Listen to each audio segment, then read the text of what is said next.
Assalamualaikum warahmatullahi wabarakatuh. Perkenalkan, saya Husna Fatimah dengan NIM 2030105016 dari jurusan Tadres Matematika 2A. Pada kali ini saya akan membahas perkembangan anak tentang perkembangan kognitif anak. Perkembangan kognitif adalah tahap-tahap perubahan yang terjadi dalam rentang kehidupan manusia untuk memahami, mengelola informasi, memecahkan masalah, dan mengetahui sesuatu. Jean Piaget adalah salah satu tokoh yang meneliti tentang perkembangan kognitif dan mengemukakan tahap-tahap perkembangan kognitif. Jean Piaget yang juga ahli biologis menghubungkan tentang perkembangan fisik dengan tahap perkembangan kognitif. Tahap-tahap tersebut adalah tahap-tahap sensori motorik, yaitu yang berumur pada 0 sampai 2 tahun.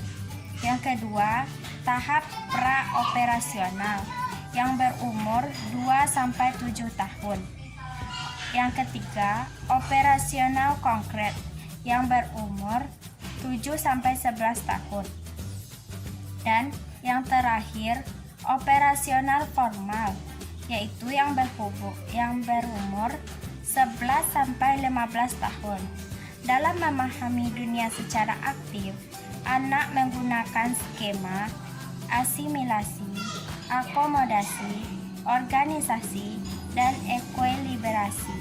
Pengetahuan anak tersebut secara berangsur sejalan dengan perkembangan tentang informasi yang ditemui. Menurut Piaget, anak menjalani urutan yang sudah pasti dari tahap-tahap perkembangan kognitif. Pada teori ini, anak diprediksi memiliki kematangan secara kuantitas maupun kualitas berdasarkan tahap-tahap yang dilaluinya. Perkembangan kognitif pada anak suatu tahap merupakan lanjutan daripada anak usia sekolah dasar. Dilihat dari teori perkembangan kognitif ala Piaget, di antara disleksia, disfagia, dan diskalikulia.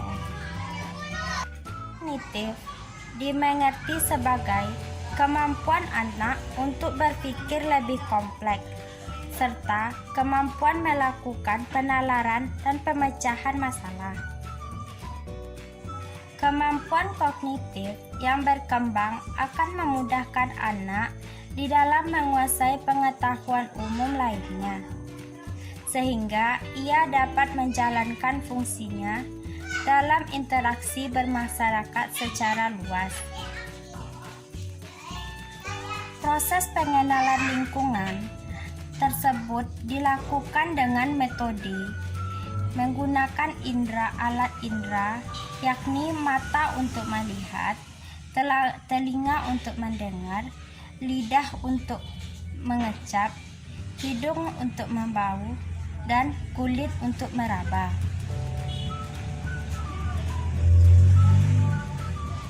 Yang kedua, mengamati, yaitu proses mengenal lingkungan dengan memberikan makna terhadap rangsangan yang diterima oleh indera berdasarkan konsep yang ada di dalam kesadaran. Yang ketiga, mengingat atau memori adalah proses mengenal lingkungan dengan bentuk mengungkapkan informasi yang telah tersimpan dalam kawasan memori, baik dalam kurun waktu yang telah disimpan dan dalam kawasan memori, baik dalam kurun waktu yang panjang maupun pendek. Problema perkembangan kognitif dan penanganan pada anak sekolah dasar.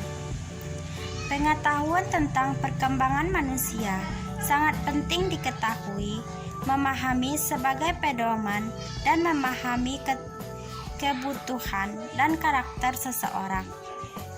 Tak terkecuali anak usia dasar. Anak usia dasar adalah anak yang berada pada usia 7-12 tahun. Atau dalam sistem pendidikan dapat disebut anak yang berada pada usia sekolah dasar. Memahami perkembangan anak usia dasar menjadi suatu keharusan bagi orang tua, guru, dan orang yang lebih dewasa. Teori kognitif Piaget menyarankan kegiatan pembelajaran harus menyesuai dengan fase perkembangan kognitif. Dengan demikian, kegiatan perencanaan, pelaksanaan, dan evaluasi dalam pembelajaran berangkat dari karakteristik tiap fase perkembangan kognitif anak usia sekolah dasar atau madrasah ibtidaiyah di Indonesia yang ditempati oleh anak dengan rentang usia 7-12 tahun.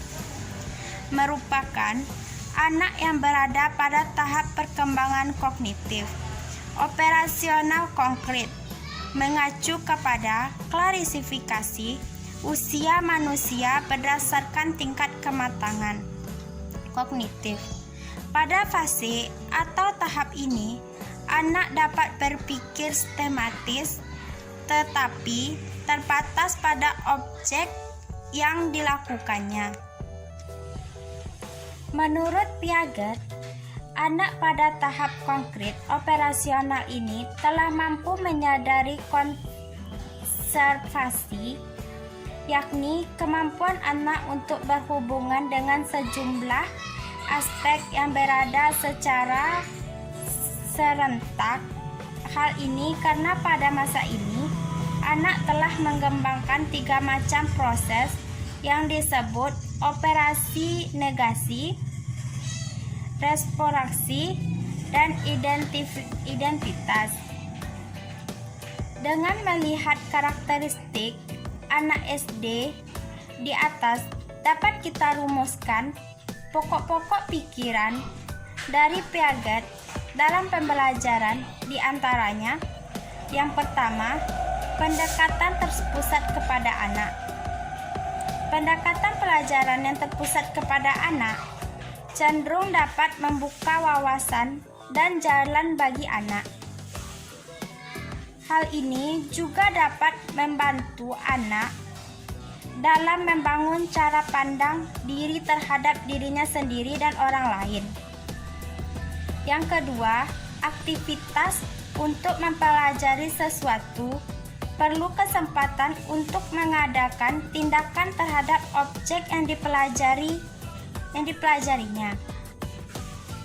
Oleh karena itu, penting bagi guru untuk merancang materi dan kondisi situasi agar anak terdorong untuk beradaptasi. Yang ketiga,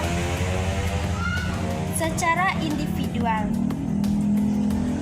Menurut Piaget, struktur kognisi anak yang berinteraksi dengan pengalaman baru menimbulkan minat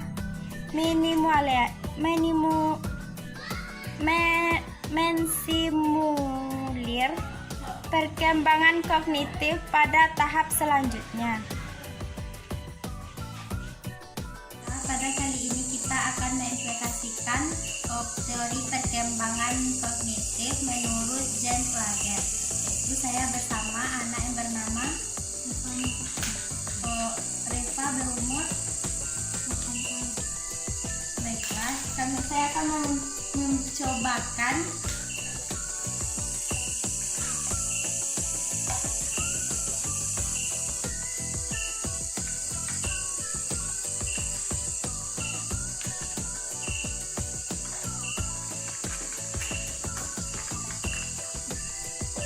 apakah air ini sama.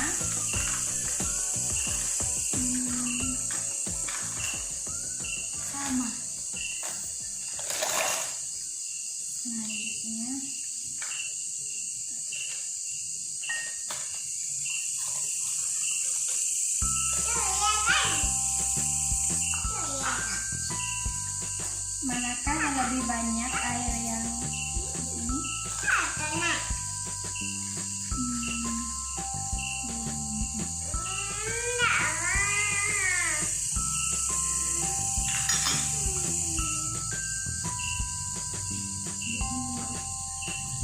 Kalau yang ini, manakah yang lebih banyak air ini? Kenapa lebih banyak ini?